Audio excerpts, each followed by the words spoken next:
मी आत्ता एक विचार करत होते की आपलं जे एज असतं काही वेळाने म्हणजे आपण जरी आहे तसे दिसतोय असं आपल्याला वाटत असलं किंवा बरीच लोक ही खूप बारीक असतात, अगदी वेल मेंटेन्ड असतात, तरीसुद्धा आपण कुठे बाहेर गेलो की आपल्याला एकदम आंटी किंवा अंकल म्हटलं जातं.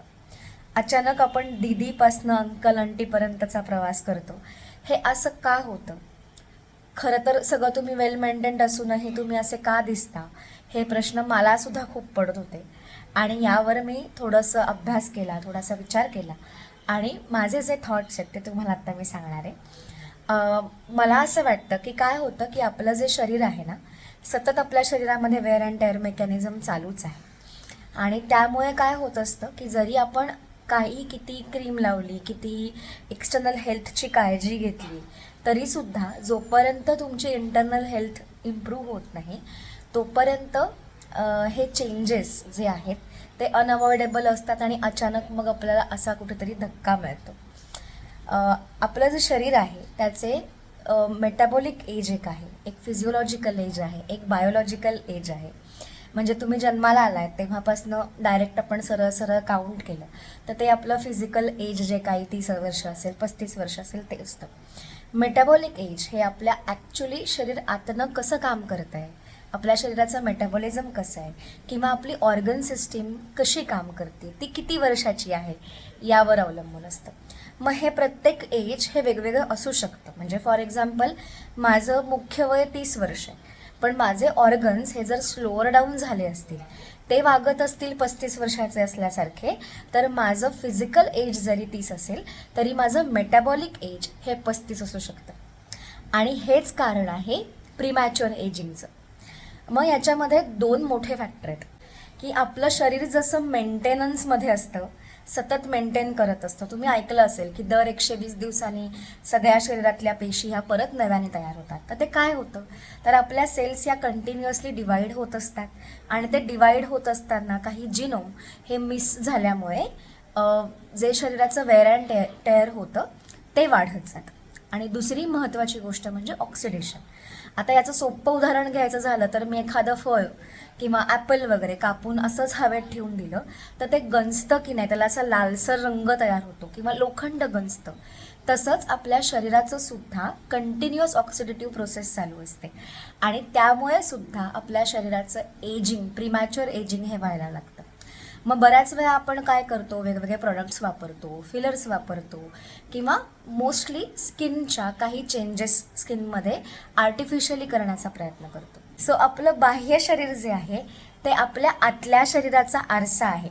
म्हणून मी कितीही स्किनवरती फिलर्स वापरले, वेगवेगळे प्रोडक्ट्स वापरले, अँटी एजिंग क्रीम्स वापरली किंवा काही ट्रीटमेंट्स केल्या तर डेफिनेटली मला थोडे दिवस फरक कदाचित जाणवेल, पण नंतर त्या केमिकल्सच्या आणि प्रोसिजरच्या साईड इफेक्टमुळे त्वचा आणखीन खराब व्हायला लागते आणि त्यामुळे उलट एजिंग जास्त दिसायला लागतं. मग काय करायचं, तर जसं मी म्हटलं की आतून आपल्याला शरीर चिरतरून ठेवायचं. मग याच्यामध्ये दोन गोष्टी आहेत, एक तर ऑक्सिडेटिव्ह स्ट्रेस शरीराचा आपल्याला कमी करायचा आहे आणि दुसरं वेअर अँड टेअर मेकॅनिझम, जे की स्वाभाविक आहे, पूर्णपणे 100% कोणी थांबवू शकणार नाही आहे, पण जितकं आपल्याला ते कमी करता येईल तितकं करायचं. आता ह्यामध्ये दोन गोष्टी आहेत. म्हणजे मला आठवत आहे की जेव्हा मी माझ्या विशीत होते किंवा तुम्हीही आठवून बघा की आपण आपल्या जेव्हा विशीत असतो तेव्हा आपण खूप एनर्जेटिक असतो आणि कुठेही जायचं आहे, ट्रेन पकडायची आहे, ऑफिसला जायचं आहे, एखादी वेळ गाठायची आहे, आपण इतके ॲक्टिव्ह असतो की नॉर्मल चालणं हे बहुतेक होतच नाही आपल्याकडे. आपण धावतच कुठलीही गोष्ट करत असतो.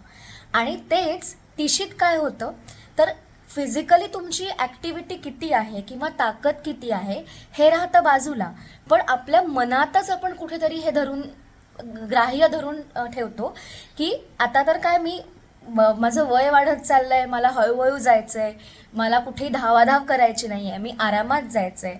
ऑफिसमध्ये सुद्धा आपण एका लेवलला सेट झालेलो असतो. सो मेंटली सुद्धा आपण आपली एक्सरसाइज आहे जी स्वाभाविक विषयीत घडत होती ती आपण पूर्णपणे बंद करतो.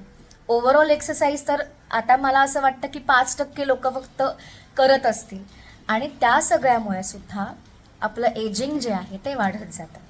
आणि इतर फॅक्टर्स तर आहेतच, जसं की विचित्र खाणं पिणं, बाहेरचं खाणं पिणं, विरुद्धान्न, भरपूर आजच्या काळात असलेला आपल्याला स्ट्रेस आणि ह्या सगळ्यामुळे सुद्धा आपलं एजिंग वाढत जात आहे. मग आता ह्याला उपाय काय? तर जसं मी नेहमी म्हणते की आयुर्वेद हे प्रत्येक गोष्टीवरचं सोल्युशन आहे. रादर आयुर्वेद असं म्हणतं की स्वस्थस्य स्वास्थ्य रक्षणम, म्हणजे जो पूर्ण बरा आहे तोच कायम बरा राहण्यासाठी पहिली उपचार करा. म्हणजे प्रिव्हेंटिव्ह हेल्थचा विचार आयुर्वेदाने खूप उत्तम प्रकारे केलेला आहे. मग याच्यामध्ये हा ऑक्सिडेटिव्ह स्ट्रेस आणि आपलं जे सेल डिव्हिजन होत असताना वेअर अँड टेअर होतं हे रोखण्याचे 2 मुख्य उपाय आहेत. एक म्हणजे शरीराचं शोधन, म्हणजे पंचकर्म करणं. म्हणजे काय, तर आपण जसं गाडीचं सर्व्हिसिंग करतो, आपल्याकडे कोणतंही उपकरण असेल तर त्याचं आपल्याला दर काही दिवसांनी सर्व्हिसिंग करायला लागतं की नाही. मग आपण हे का विसरतो की आपलं शरीरसुद्धा एक मशीन आहे आणि त्या मशीनचं सुद्धा आपल्याला डे टू डे बेसिसवरती किंवा सतत काही इंटरव्हल्सने सर्व्हिसिंग करणं आवश्यक आहे. आणि ते सर्व्हिसिंग म्हणजे दुसरं तिसरं काही नसून पंचकर्माच्या प्रोसिजर्स आहेत. याने काय होतं तर शरीरातले सगळे टॉक्झिन्स, सगळी घाण ही बाहेर पडते. व्हायटल ऑर्गन्सना काम करण्यासाठी ऑब्स्ट्रक्शन जे तयार झालेली असतात या सगळ्या गोष्टींमुळे ती कमी होतात आणि आपोआपच तुमचं मेटाबॉलिक एज हे कमी होतं. शरीराची एनर्जी वाढते, वेअर अँड टेअर मेकॅनिझम कमी होतं आणि ऑक्सिडेटिव्ह स्ट्रेससुद्धा कमी होतो. आणि दुसरी प्रोसेस काय, एकदा का शरीराचं पूर्ण डिटॉक्सिफिकेशन झालं, सगळ्या चॅनल्स आपण मोकळ्या करून घेतल्या, रक्ताभिसरण उत्तम झालं की मग आयुर्वेदामध्ये रसायन ही उत्तम कन्सेप्ट आहे. मग रसायन म्हणजे काय, तर पूर्ण शरीर जे आहे अगदी रसापासून तयार होणारे आपल्या शरीरातले सगळे धातू, ऑर्गन सिस्टीम ही नव्याने बनवणं. मग हे शक्य आहे का हो, तर 100% शक्य आहे. तुम्हाला माहिती आहे च्यवनप्राश जे आपण वापरतो याच्या मागे एक इंटरेस्टिंग स्टोरी आहे. च्यवन नावाचे एक ऋषी होते ज्यांनी 75व्या वर्षी हे च्यवनप्राश घेतलं आणि ते पुन्हा 20 वर्षाच्या तरुणासारखे पूर्ण त्यांचा कायाकल्प झालाय. म्हणजे साधं च्यवनप्राशसुद्धा आपलं एजिंग कमी करण्यासाठी आणि आपण अंतर्बाह्य सुंदर आणि चिरतरुण दिसण्यासाठी मदत करू शकतं. असे बरेच उपाय त्यावर आपण डिस्कस करत राहू. पण त्यासाठी वेदोलॉजी स्पेशालिटी क्लिनिकला लाईक, शेअर आणि सबस्क्राईब नक्की करा. धन्यवाद.